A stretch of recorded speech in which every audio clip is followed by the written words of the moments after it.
One day the disciples of John the Baptist came to Jesus and asked him, "Why don't your disciples fast like we do and the Pharisees do?" Jesus replied, "Do wedding guests mourn while celebrating with the groom?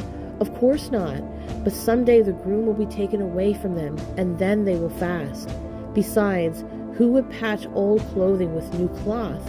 For the new patch would shrink and rip away from the old cloth, leaving an even bigger tear than before. And no one puts new wine into old wineskins, for the old skins would burst from the pressure, spilling the wine and ruining the skins. New wine is stored in new wineskins, so that both are preserved." As Jesus was saying this, the leader of a synagogue came and knelt before him. "My daughter has just died," he said, "but you can bring her back to life again if you just come and lay your hand on her." So Jesus and his disciples got up and went with him.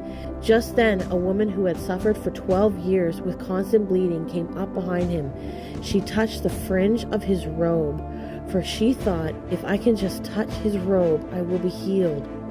Jesus turned around, and when he saw her, he said, "Daughter, be encouraged. Your faith has made you well." And the woman was healed at that moment.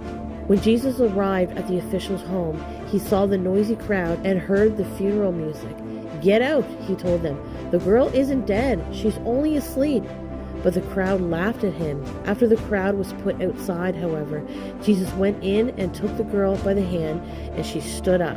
The report of this miracle swept through the entire countryside.